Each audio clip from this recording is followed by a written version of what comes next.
My first cup of coffee was given to me at 3 years old. I was in the living room and my mom came to me with some Folgers, doctored up with a lot of milk and sugar. I took my first sip and was hooked. From then on, coffee would be part of every morning with her and my grandma. And to this day, it's still what I wake up to.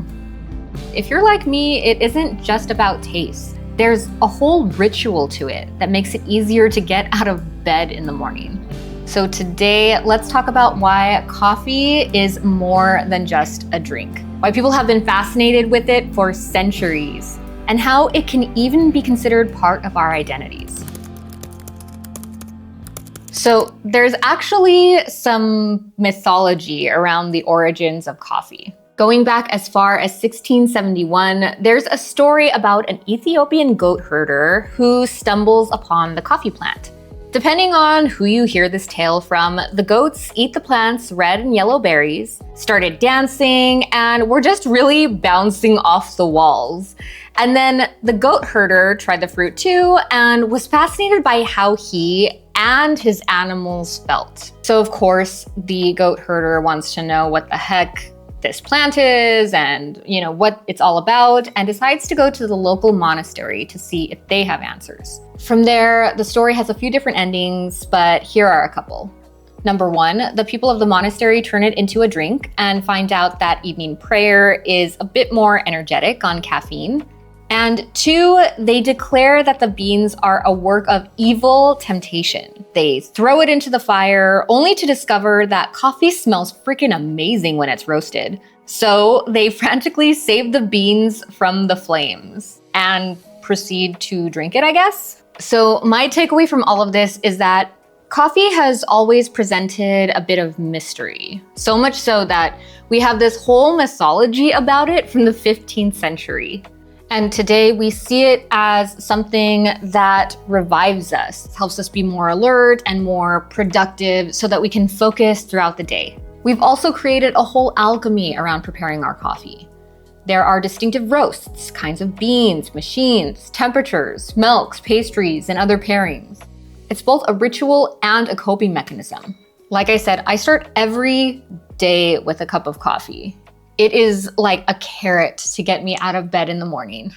I go to my DeLonghi, which is a pretty good machine, though it can be high maintenance. I really like the fact that it grinds the beans for you. I do 1 cup with some hazelnut creamer, and then I sit at my desk and start, editing, writing, or filming like I am now.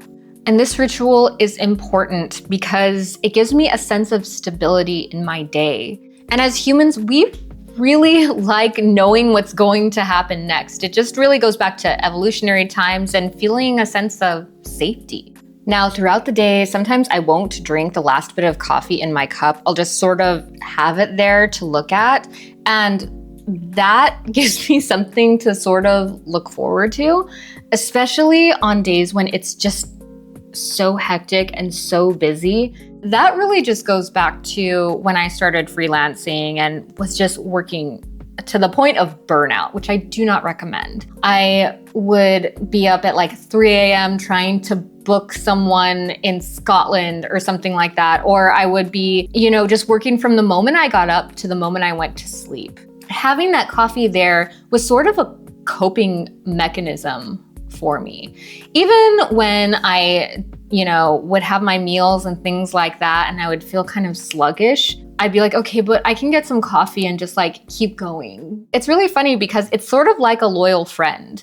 I have so many memories of coffee, like I said, from my childhood. I have, achievements associated with it, and so many emotional attachments to it because I see it as this sort of thing to get me through whatever I'm going through. Even, if I'm shopping and I'm by myself and I feel a little bit awkward, I don't tend to get on my phone. It's much more enjoyable for me to just have a cup of coffee and walk through a store because I'm not alone. I have this. And that sort of emotional tie, that emotional experience really makes sense with food and drink in general. And coffee has really been marketed to us in a way that is supposed to project sophistication. It is supposed to be linked with being more productive. And conversely, it's also seen as a way to unwind, despite the fact that it's a stimulant. It's something that we can do on the weekends, sitting by a window, just enjoying our cup of coffee, or something that we do when we want to socialize with people. All of those depictions influence our emotional response to coffee. I personally love the social aspect of coffee. It is something that I used to love going out and getting a cup of coffee with my colleagues when I worked in an office. Typically, in the offices where I worked, coffee would be just around the corner. So we could just walk and get a cup of coffee, come back. It didn't have to cost, an arm and a leg. And it's something that I love enjoying with family too.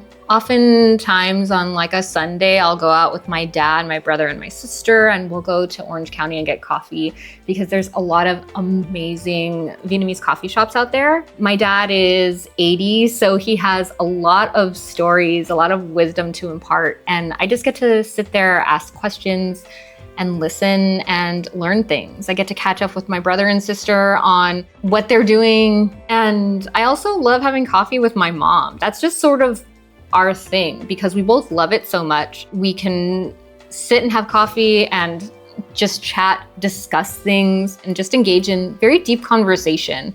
Or we can have a cup of coffee and like a pastry or something and watch a movie and not think too hard. The social aspect of coffee is something that has long been associated with it. And that really goes back to the origins of coffee itself and why it gained popularity. By the 15th century, coffee began to take off in Arabia within the Yemeni district, quickly spreading to many civilizations like Persia and Egypt. In fact, historical coffee houses were up and coming as the social joy of drinking and talking with coffee grew. Coffee houses served as centers for social interaction, where people gathered to discuss news, politics, and ideas. And according to the National Coffee Association, quote, coffee houses quickly became such an important center for the exchange of information that they were often referred to as schools of the wise. With thousands of pilgrims visiting the holy city of Mecca each year from all over the world, knowledge of this wine of Araby began to spread. And this whole culture of coffee and intellectual discussion would later manifest itself in 17th century Britain, where coffee houses were called penny universities because for the price of a cup of coffee, one could engage in scholarly conversations. And that really is the beauty of community, especially around food and drink. We can talk, we can debate, we can disagree, we can agree, we can commiserate, all around a cup of coffee. And this is part of why we can have such strong emotional ties to coffee and just food culture in general. It's never just about what we're consuming. It's about everything we experience around it, what we associate with it. So we've established that I've been drinking coffee since I was a kid. And even now, I really haven't changed the way that I enjoy my coffee. When I was little, I would take it with milk and sugar, and now I take it with like hazelnut creamer in the morning when I'm half asleep. Instead of getting out sugar and milk and preparing it that way, I just throw some creamer in there. That way that I take my coffee is really a part of me. It's a part of my history. It's a part of my identity. You know, we've all heard those tropes about going to Starbucks and like getting the most elaborate order with the steamed milk at extra hot and half or whatever, right? But that's sort of the fun of it. You can sort of play and think about your choices and the different varieties of the way that you can take your coffee and have something be your signature.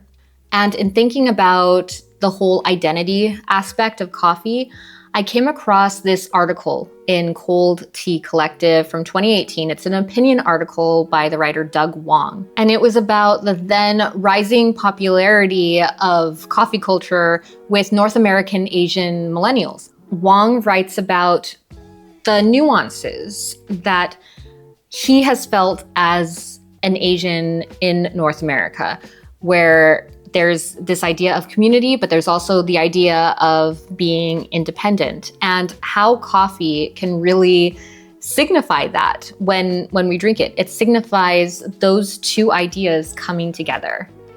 He wrote, "In the West, we're taught to value individualism and independence. In the East, Asians are taught the importance of unity, harmony, and respect.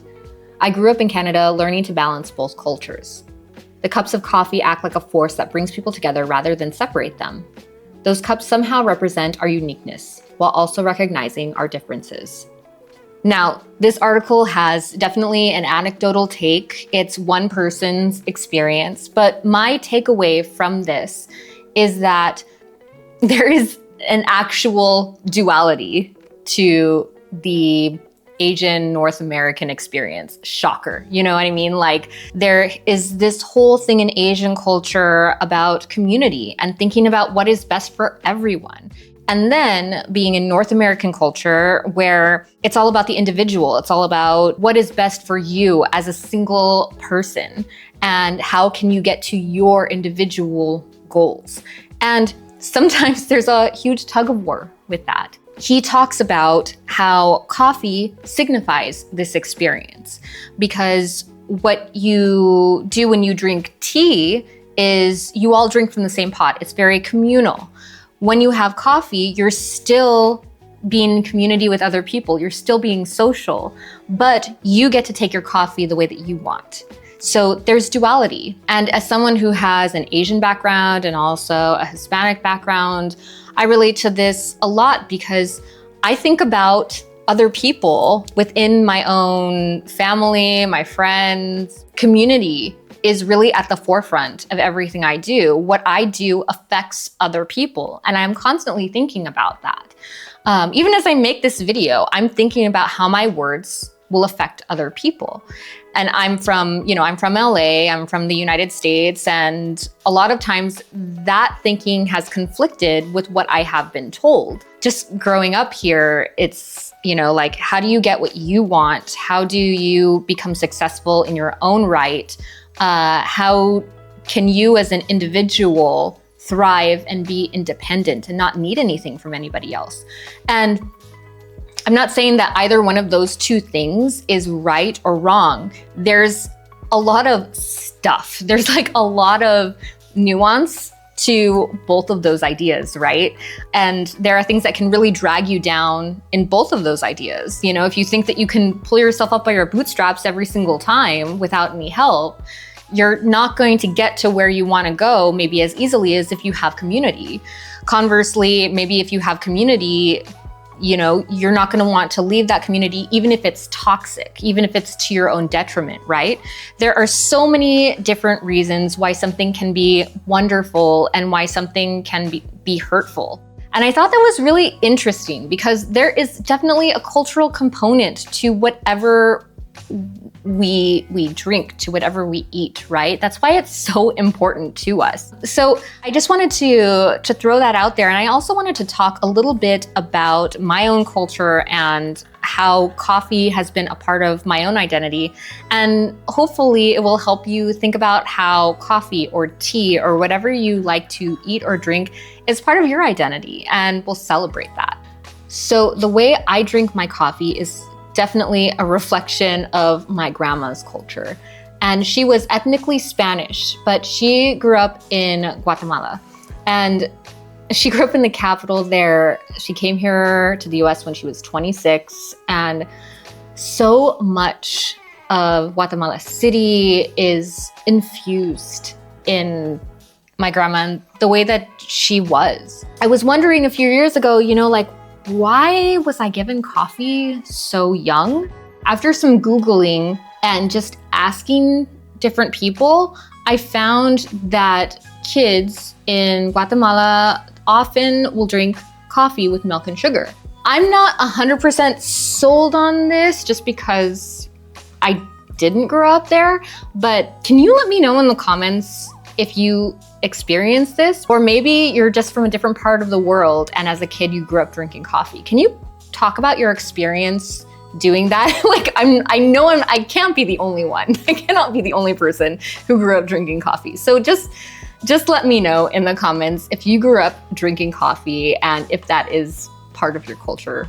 So now as an adult, I've really been trying to connect more with my Vietnamese side, and coffee is a huge part of Vietnamese culture.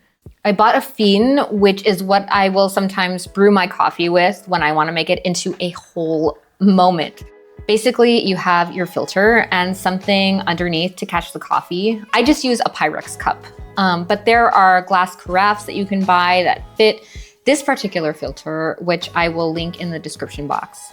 This isn't sponsored, by the way. I put coffee grounds in the filter, then I add the lid to the top, I pour the water, and I wait. Sometimes I'll add condensed milk to the cup on the bottom. And when it's done, I try to enjoy it and be mindful and really connect. If you like this video and you want to hear more about different subjects and the beauty of different things like music and concerts, then go ahead and check out the playlist that is linked in the cards. If you liked this video, and I hope you did, if you got this far, please give it a like and subscribe. It really helps me. My Patreon is linked in the description box if you'd like to support me that way. And I will be back in 2 weeks with a brand new video. Thanks so much. Take care.